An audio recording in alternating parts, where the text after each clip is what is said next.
Hi, welcome to the 2011 Australian Continental Championships. We're in lovely sunny Sydney here today, and we are your hosts, Captain Craig Giblett and Mike Nugent. Mike Nugent. Fantastic. We're here at the lovely bar Maloney, or Maloney's Hotel I should say, waiting anxiously for the Pre-Biermeister event, the cap off the start of the Australian Continental's weekend, so to speak.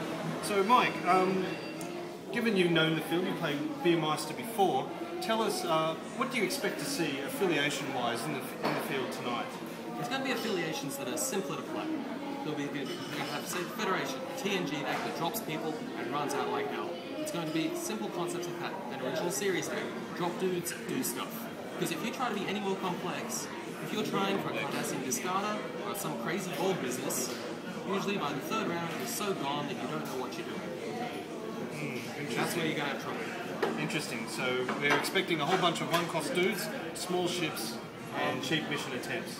Exactly. Yes. Not a lot of tech tonight. It's going to be a low-tech event, I think. What's it? Low-tech event. People who try a higher tech and are also drinking are going to be in some trouble.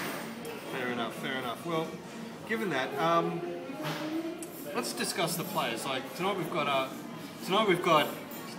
4 players from Western Australia, of course, who make the trip over every year. But and we've got our usual Sydney crowd, like myself. We've just seen Peter Hill just show up just then. We expect the what they call the human fish, Kieran Otten, to show up shortly. But tonight, something different. We have a Queenslander showing up tonight, at least one of them. Also tonight will be the appearance of the once a year miracle we refer to as Luke Roberts. He turns up to play the Pre-Biermeister, then completely disappears for the rest of the year, emerging once to be this legendary figure who can scull imaginary, just crazy amounts of beers. He turns up in an attempt to claim and to keep that title against traditional opponent Rob Dawson. Yeah. Will we see him tonight? Time will tell. You know, I expect Luke to show up late, at least 3 hours late, and to drink about 12 beers in half an hour. That's I think he's on form, especially he's been psyching himself up through the week. I've noticed that on Facebook. He's been talking it up, and I believe he's been doing exercises to build his drinking capabilities, like what he calls the stomach pump. Yep, and I believe he may even have an ambulance on call, just in case at the end of the night.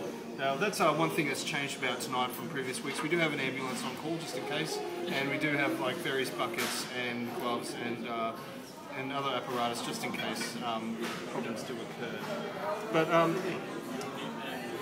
But having said that, Mike, one thing I wanted to talk to you about was the potential for player burnout. Given this is the first event of the Continental's weekend, there's been a lot of trek leading up to the event, especially in Sydney. Do you think maybe too much trek is bad, or can never get enough? I think in a sense you can never get enough. Lots of trek means you are now able to play even more trek. Even more trek leaves you open to a trek every single day. So I think this will build to a crescendo of player talent and enthusiasm that will peak on Sunday in the triples finale. Then I feel it will be completely cooked. Right. Rightio. Well, there you have it. Mike Nugent's prediction is that there'll be a lot of tired card gamers on Sunday evening at around probably 8 PM after the triples, especially after the triples. I think there'll be a lot of angry people after the triples too, given your record. I expect, I don't know, just thinking about the form of the certain players that are going to be here. Kieran Otten, he's like the human fish. I expect him to do well, but maybe one too many beers over the weekend may see him sort of drop in form a little. I know these Western Australian boys drink a lot, and they've already started. And here Pete's already started as well. It's drinking even before the event. This could turn sloppy by round 2, and I fear for people's 1E chances tomorrow.